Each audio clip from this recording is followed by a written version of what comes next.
1991. The 80s have given way to the 90s, the Cold War ended with the fall of the USSR, NASA launched the Hubble telescope, and pop culture cinema classics were still being pumped out on the regular, cementing some franchises that for some reason are still going strong today. Like seriously, there hasn't been a good Terminator movie since T2 back in 1991. Almost 30 years ago, and they're still trying to make it work? Why? By this time, the Nintendo Entertainment System was becoming old news. Out with the 8-bit, in with the 16-bit. Welcome to the Super Nintendo Entertainment System. Superpower. Nintendo needed a familiar face to launch their new console. It would need to showcase what the Super Nintendo can do that the regular Nintendo just couldn't. So, here comes Super Mario World. A game with what I think has one of the most insane premises, almost more insane than Death Stranding. You play as an Italian plumber from Brooklyn riding a Japanese dinosaur named Yoshi through a land made of chocolate, vanilla, and donuts to rescue a humanoid princess of mushroom people from an evil dark magic turtle. How eclectic.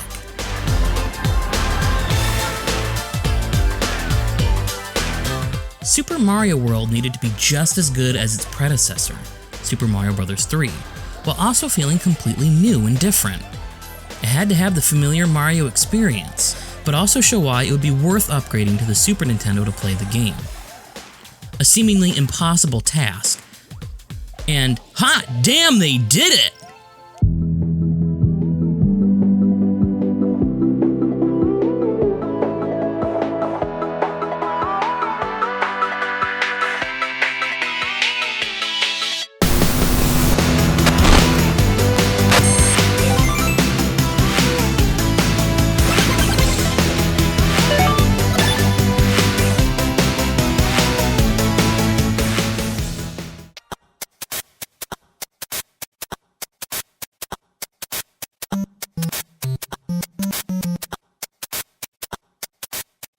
Development on Super Mario World began in 1988, right after Super Mario Bros. 3 came out, in Japan. Shigeru Miyamoto produced with Takahashi Tezuka directing, and the team had a challenge: create a new Mario game to showcase the power and performance of the upcoming new hardware, the Super Nintendo. And they didn't do that. They did some things. Obviously, there are more colors and details. They use a transparency effect on layers, along with stretching and resizing sprites. And Koji Kondo utilized a new sound chip to create new memorable tunes, all based off the same melody.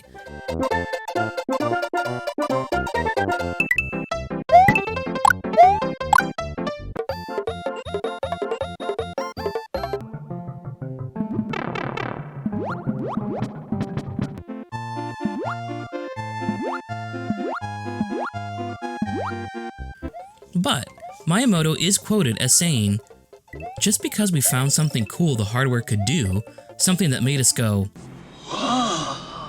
if it ruined the balance or flow of the game, we didn't want to include it." That is really amazing. Imagine the restraint that took, having to purposely limit yourself from doing cool things because keeping continuity of the tone, direction, and feel of the entirety of the project was more important than wowing players with something neato. I am in my 30s. This was at a time when the console wars were starting to heat up and the stakes were very high. That takes incredible foresight and self-discipline to accomplish. The marketers would have loved the team to have gone balls to the wall and showcase all that the Super Nintendo could do, especially compared to the Genesis. I am, myself, a marketer. That would have been my instinctual first desire for them to do as well. But that's not what the development team did. They wanted to make a game that was tonally and mechanically cohesive, something even better than a messy showcase. But what about making Super Mario World a different experience from Super Mario Bros.? At the start of development, they actually ported Super Mario Bros. 3 to the Super Nintendo. This is what Miyamoto had to say of that experience. Before starting Super Mario World, we ported Mario 3 to the Super Famicom as a hardware experiment.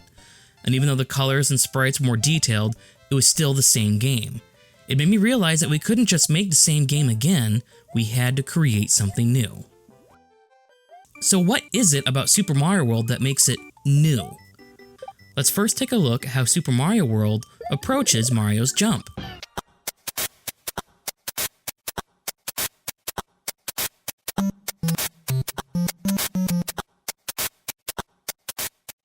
core of this game is the same as the core of the others before it. Mario is Jumpman. That's who he is. That is the main source of gameplay in a Mario game, jumping. That idea doesn't change in this installment. Instead, they redefined the context of his jump in a couple of ways. First, they added a secondary jump, the spin jump. Second, they redefined how familiar objects and enemies respond to your jump. Goombas and Koopas, for example, operate very differently from previous entries. Goombas are no longer mushroom-type creatures, but these bulbous monsters. Jumping on them doesn't squish them, it flips them over, making them carryable, throwable objects. And objects can now be thrown upward as well as forward in this game, adding another way to deal with enemies from below and for secret finding. Koopas no longer retreat into their shell either. Instead, they are thrown out of it and can be squished. Their shells are now empty and no longer a threat of a Koopa reappearing out of it. New enemies don't exactly react to jumps in familiar ways either. There's these dinosaurs that take 2 jumps, with the first one squishing them like a pancake, and then when squished, they move faster. Wigglers don't die when you jump on them. They just get very angry and once again begin moving much faster. Do not hop on Pop. And charging Chucks take several hits and you bounce wildly off their helmets, making it hard to control Mario to keep him on top of Chuck. Blocks are no longer breakable from below. Hitting them as either big or small Mario makes them spin for a moment. While spinning, the block is a passable surface, allowing you to jump through it. Once it stops spinning, it becomes a solid surface once more. Then there is the spin jump. Spin jumps don't have the height or distance of the regular jump, but this jump obliterates Koopas and Goombas into a puff of smoke. And spin jumps can also be used to jump on spinies, thwomps, and other objects without being hurt. You can't defeat these enemies this way, but it does prevent you from taking damage. The trade-off is you lose some control of Mario. He becomes a little sporadic and not as nimble. To use a spin jump in this manner requires practice and skill. And if you're Super Mario, you can spin jump on the blocks to break them, redefining how you will use it in secret finding. It's not about breaking from below this time, but breaking blocks from above. Flying works differently too. Instead of the Tanuki leaf, we have the cape feather. Mario can fly indefinitely if you time your button presses right to catch the wind, and his spin attack can now be continuous. Lastly, there is the biggest change to Mario's power-ups and moveset, an idea that Miyamoto had kicked around since the first Super Mario Bros. Game. He always wanted to give Mario a mount, but it wasn't feasible until the hardware caught up with his imagination. So now we get his faithful steed, a little dinosaur named Yoshi. Riding a Yoshi added a new element to Mario's moves. Jumping on enemies obliterated them like Mario's spin jump. But now you could also eat most enemies, with the majority just being swallowed. The Koopas would be held in Yoshi's mouth momentarily before being swallowed, and different colored Koopa shells did different things. Green acted like normal, spit them out and a shell became a projectile. Red shells became flames, blue shells give Yoshi the power of flight, and yellow shells give Yoshi a ground pound, which, I'll be honest, I never found useful. Each shell can only be used as long as Yoshi holds it in his mouth. The second he swallows a shell, the power-up is gone. And this can be spammed, of course, by gently spitting out the shell by holding down and pressing the attack button. This will not launch the shell, but just place the shell right in front of Yoshi. It can then be re-eaten to reset the swallow timer for the power-up. The red shell is the exception to this, since when you spit it out, it immediately turns into flames. Lastly, with Yoshi, if you're not going to make a jump, you can jump off Yoshi for additional height and distance, dooming Yoshi to a deadly fall, cause who cares? What was once familiar is now foreign. The Mario staples are redefined. His jump isn't just enhanced, it's overhauled. What's ironic about this overhaul is that they didn't overhaul the jump itself. It controls and behaves exactly as you would expect. They kept the language the same from the previous Mario games. The movement is familiar. The feeling is familiar. Instead, it was the context around the jump that changed. What you knew before is no longer true. Super Mario World is a different game.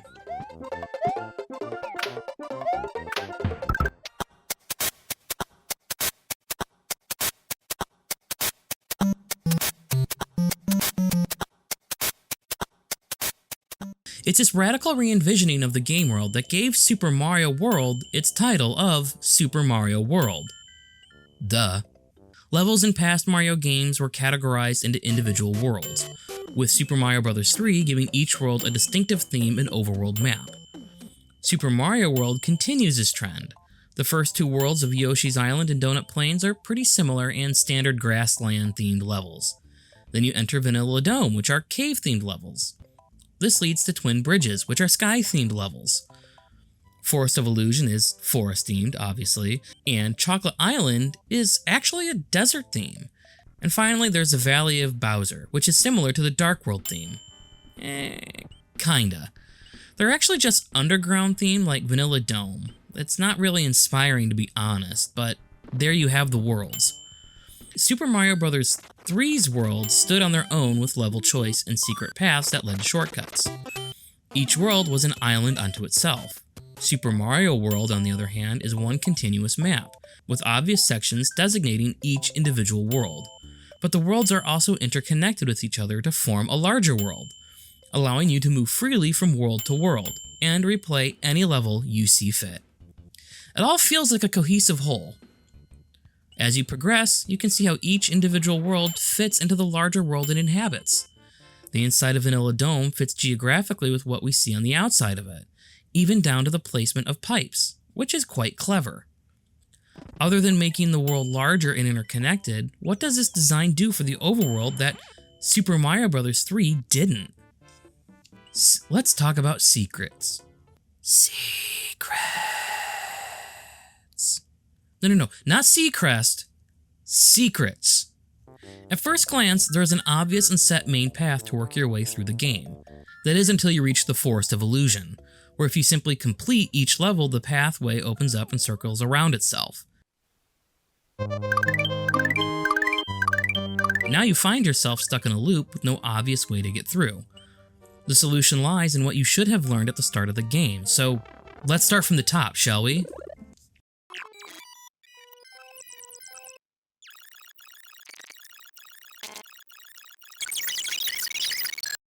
Wait, no. Too far. Can we, let's not go this far. Can we fast forward back a little bit? Let's reload to Super Mario World. You went too far. Okay, thank you. That's better. Jeez, interns, man. Right away, you find yourself at Yoshi's house. Yoshi's Island 1 on the left and Yoshi's Island 2 on the right. At a quick glance, it is obvious that the correct path is to the right. That leads to the castle, which we all know will be the last level of the world. The path to the left leads to a mountain of some kind off-screen.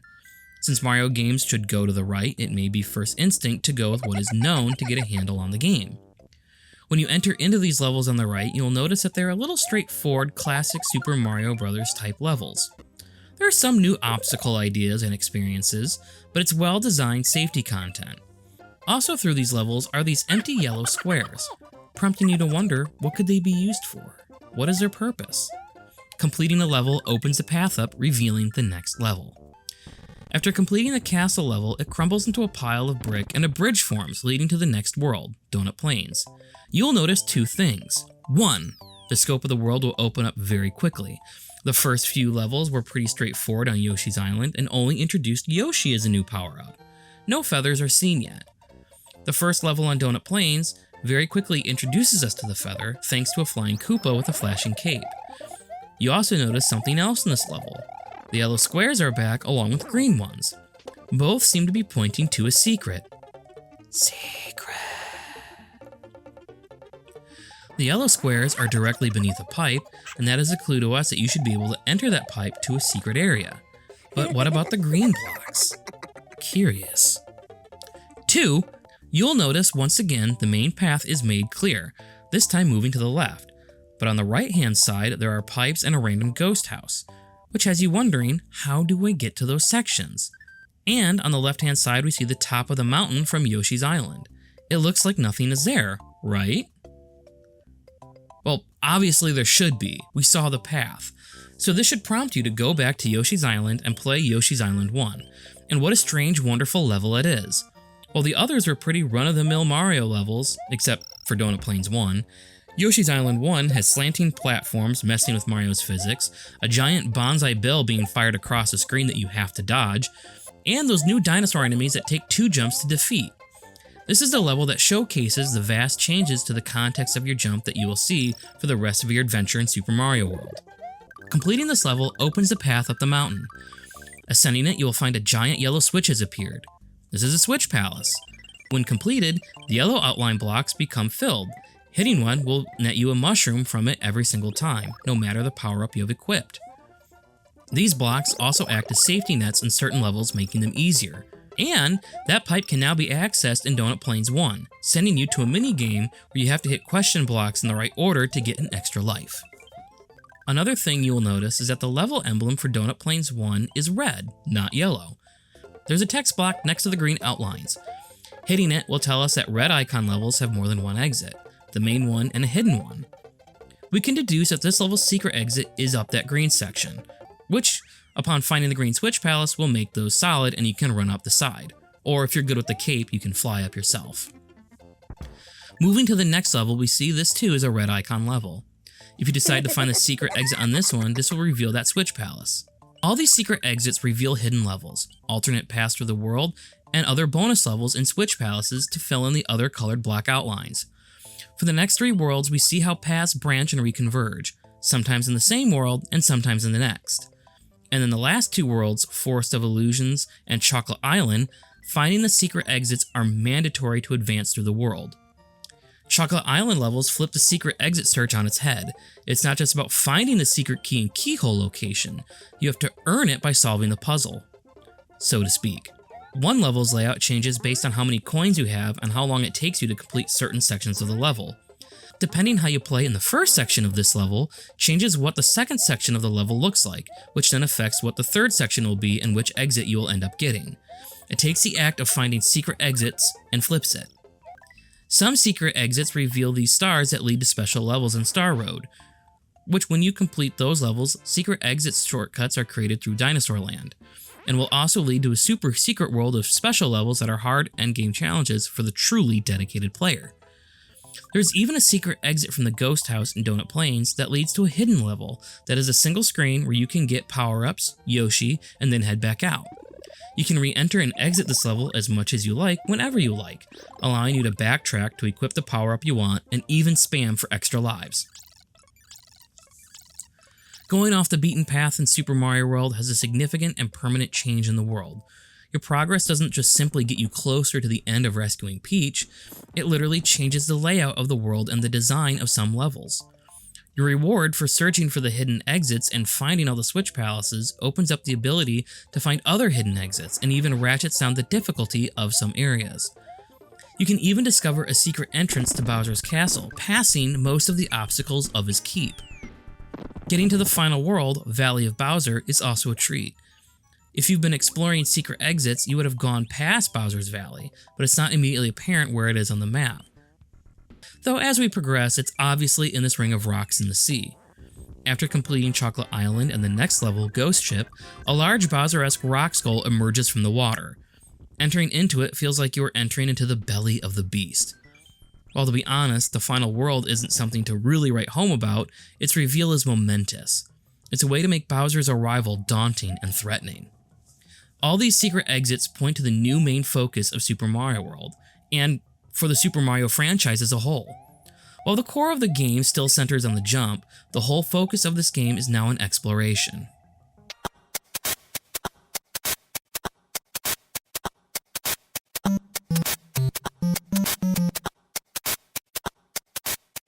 Super Mario Bros. Always had an element of exploration baked into it, but it didn't venture much farther into checking pipes, hitting every block, and sometimes exiting the viewable game area to find warp zones. Super Mario World took that idea and altered the map and level design around the goal of exploration. Levels are actually easier than the original Nintendo entries. While the jump is still integral to the moment-by-moment gameplay, it wasn't the source of the main challenge this time around. The challenge this time around wasn't fighting your way through the game, but finding your way through the game. It's why the last few worlds were focused on locating the secret exits to complete them. This is why they made the changes to how things react to your jump, and even how power-ups work. Super Mario Bros. 3, while on the overworld, you could have a stock of different power-ups in your inventory to equip before entering a level. Super Mario World keeps one spare item available in a box at the top of the screen instead. If you take damage, you sadly go all the way back to regular Tiny Mario, even if you're powered up with a Fire Flower or Feather, which this was different in Super Mario Bros. 3. But if you have an item, like a mushroom, Fire Flower, or Feather in the box, it will release and float down the screen, enabling you to re-power up. Or you can press select to release the power-up yourself. You could be equipped with the Fire Flower and decide you needed to use a feather you have in reserve. When you grab the feather, the Fire Flower power-up you had reappears in the box, allowing you to switch back if you need to, as long as you don't take damage. It's clever and allows you to prepare and be able to switch power-ups on the fly as you go through a level. This was a joy found in Super Mario World. Every red icon level in Ghost House would have you replaying it to find the secret exits and bosses to open up new paths, discover new levels, new shortcuts, and even new colored Yoshis in the Star Road levels. For some of these levels and their secrets, you had to come prepared with the right power-up to discover its additional exit. The competition at the time had decided to focus on speed with its blast processing. Nintendo's response wasn't to raise the stakes and go faster. They took a completely different approach. They actually slowed down. They removed some of the momentum that Mario was known for in the NES games and made exploration the glue that held the game together. Mario games are an adventure, and action isn't necessarily the core of adventure. Discovery is.